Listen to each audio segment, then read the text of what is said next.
This week, Parashat Terumah. Our Baruch says, make a mikdash, and I would be among them. Shulchan, well among them. Now, everybody asks the question that, what does it mean that I would be among them? Which is betocho. I said betocham, in their midst, because really we feel that the Mikdash is in the midst of the Mishkan, or the Shekhinah is in the midst of Mishkan of the Mikdash. So it's betocho, inside of it. There's betocham. Like Al-Shikha Kodesh says, that really HaKadosh Baruch Hu is in the heart of Jewish people. That makes the connection. And the connection is not through the etzim avonim of the Mikdash, it's the heart that people have for HaKadosh Baruch Hu. In other words, all Torah and mitzvot are not the regulation of an employee, what you're employed to do. Not that. It's a relationship. Relationship goes heart to heart. Our tefillah, our mitzvot is building up relationship with HaKadosh Baruch Hu. And that's an important point. Understand that we have a relationship with Hashem. Now, the first thing HaKadosh Baruch Hu says to make us aron. Now, for all of them says v'asita, by all says v'asu. There's aron of Torah, everybody has to be involved with. Then Torah talks about making the aron and the cherubim on the top. Then Torah talks about shulchan. Aron represents Torah shebichtav. Shulchan is parnasa. The Torah says make the mikdash. There are 12 chalot on the shulchan, 12 hours of work, and 2 tray. And bread is there, that the bread stays fresh. What's the point of bread that used from a week-old bread? They put the bread on Friday, then on Shabbat they change it, and they use the last week bread this week. And one cares his case was about that how come using bread that is old, 8 days old bread used in the house of Hashem. But the idea is that the bread stays fresh. Because the point is the parnasa comes from the Mikdash, not from the marketplace. That is the place that the bread stays fresh. We point out that the real bracha comes from the Mikdash. Then Torah says make menora zahav. You make a menora. Now menora represents Torah shebe'al. And then Torah says they make the Mishkan and then the Mizbeach. Okay, very good. Now, it's very interesting that the shulchan is between aron and menora. Very interesting. Shulchan is parnasa, aron is Torah shebichtav, and menora is Torah shebe'al peh. Now, why shulchan is in between? The holiday should have been aron, menora, shulchan. Why do we put shulchan in between of aron and menora? Now, Chazal tell us why. Because that's the point of parnasa. When do we provide parnasa? When does HaKadosh Baruch Hu provide parnasa from us? Parnasa is a test of life. It's a test of life that connects Torah shebichtav, Torah shebe'al peh. What does that mean? It's a Torah shebichtav says, don't steal. Okay, good, don't steal. And now in the business, you say, okay, I'm not stealing, I don't steal. That Torah shebe'al peh comes and says, what's the ramification of stealing? What's the ramification of stealing?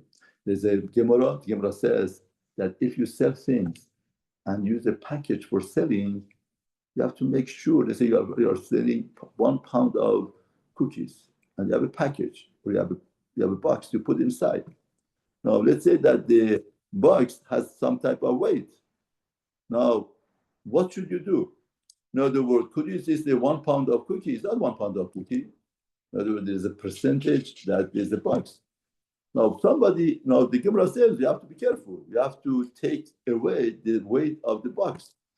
Now, somebody was mentioning to me, I said, how much is it? Why do you care so much? He said, no. I measured it and it becomes almost 14% of pound. Therefore, it became significant amount of money. And when you buy 1 pound, 2 pounds, it becomes significant. But Torah says, Torah shebe'al peh says that's called stealing.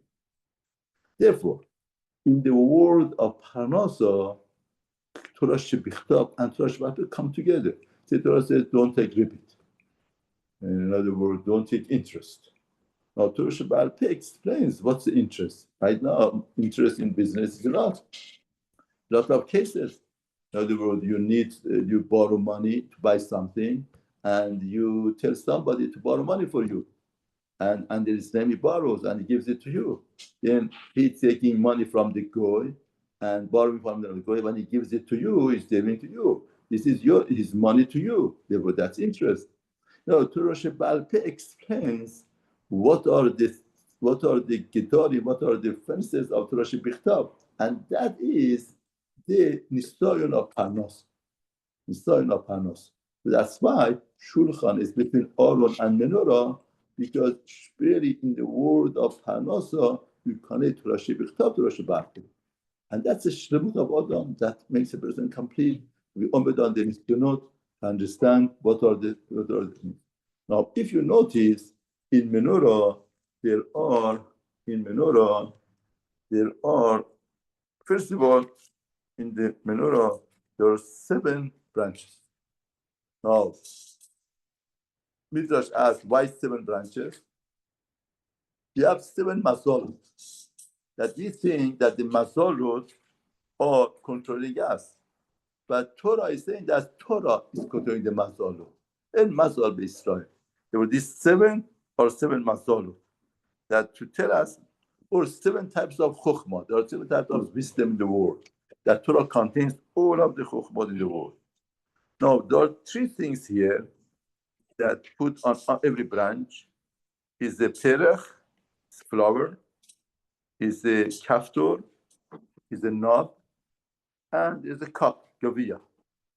There's a cup, and there's a knob, and there's a flower.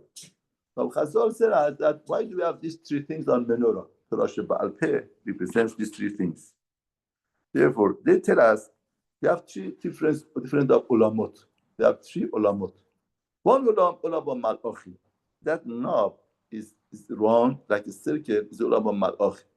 Ulam malachim is the word of malachim. That from the word of malachim, now malachim are there to enjoy HaKadosh Baruch Hu, and to be a knob which is rounded modifies or explains that that's everlasting. It doesn't end. Like the circle doesn't end, goes and goes and goes.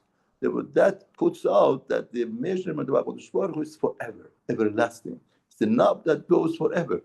Therefore, everything that you want to measure or you want to understand, you have to understand the duration of that thing.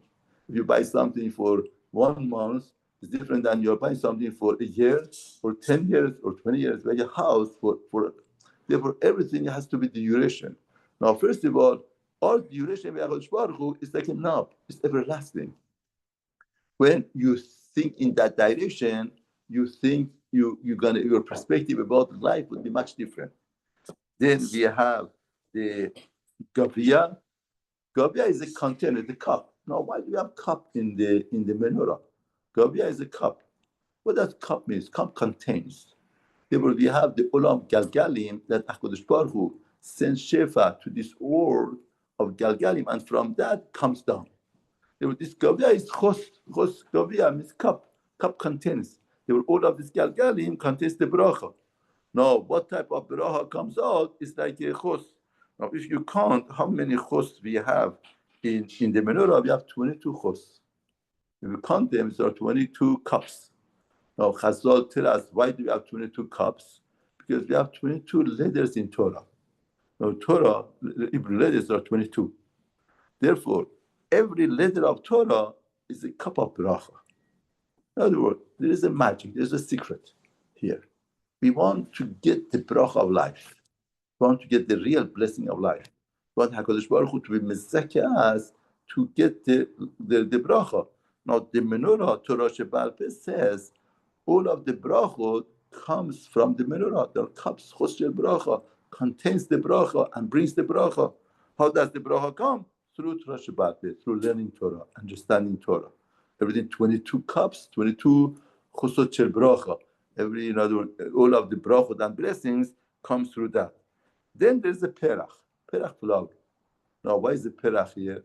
First of all, a lot of times people, they make a separation in their mind. They say Torah is ritual, but perach, in other words, the beauty and having the motivation and having desire and all of the joy of life is separated from Torah. So make a separation in their mind.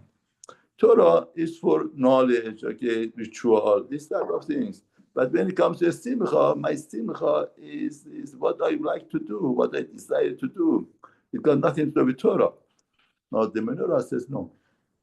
The real Torah is when you like understand the knob is for everlasting, chosel bracha, and then you understand the flower. What gives you the joy, what gives you the real pleasure in life comes from Torah. When we understand Torah, when we realize Torah, we learn Torah, and we get it, that, a family life, the most joyful thing in the family is to have Torah in the family. They are all together. In other words, it's not very hard to understand, especially in this community that we're living. In other words, there's no organ of family. Children get 20, 22, 24, they go out of home. They have their own apartment. They don't know. They do whatever that they want. In other words, there's nothing. And somebody was saying an article that, you go to a house, the man is under one computer, mother another computer, daughter, brother, everybody is with computer. They got nothing to do with each other. They just use at home as as a facility to be used.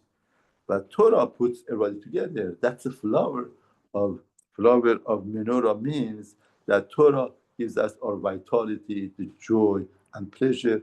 When you when you just sit back and think about what Torah gives to us, you understand that all the joy, simcha, everything, even Shabbat, the joy of Shabbat, the goy never has, Pesach, Yamim Tovim, the joy of davening and praying and putting on tzitzit and tefillin. One of the Rishonim says, let's say, imagine a letter comes from Shamayim and tells you that today you are off. You could do whatever that you want. Mamash, person imagine. Say today you are off. You could do whatever that you want. And the person would listen to himself. What do you want to do? What do you want to do? Or what? You're going to eat so much food? You're going to do after all of these pleasures? You could do good? And what happens to you after the day? After putting all of these things and involvement and indulgence, what happens? The person gets nauseous. Person gets, It's a very healthy way of thinking. That a lot of times you feel deprivation. A lot of times you feel Torah takes away the flower from you, perach from you.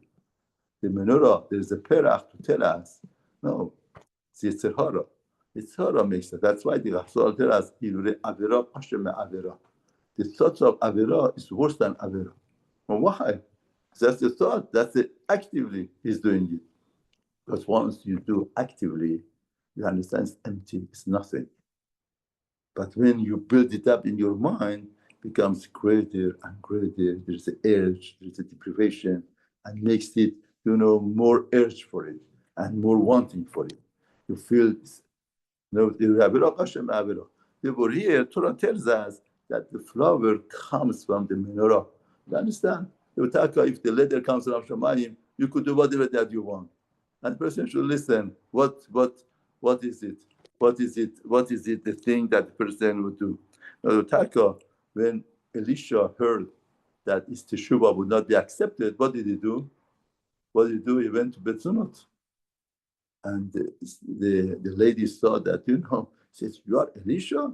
Then it was Shabbat, he picked the fruit to prove to her that I'm not Elisha. That's very interesting. People is pointing out that, in other words, flower has to be part of menora. All excitement, all motivation, all love has to be with Torah. If they tell you your shulchan is not accepted and you go Betzonot, that means to say there is a shortcoming in a person. There is a way that's not relating properly. Therefore, finally, he has a pitfall, and finally, he would lose it. He would lose it. Therefore, Torah is teaching us, in other words, it has to be in a pleasant way, it has to be a joyful way.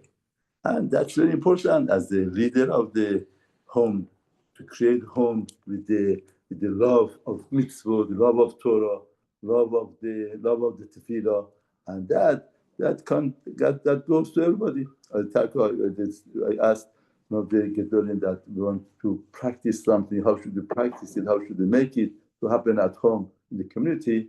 He says the best thing is to be an example. If you want to be something to be adopted at home in the community all over, you have to be a good example. Once you are a good example, people learn from you. If you just preach and you're not a good example, therefore you have to work on yourself to get that thing that you want properly. And once you get that properly, then you could give it over to other people. The best thing is to be a good example, people will learn from.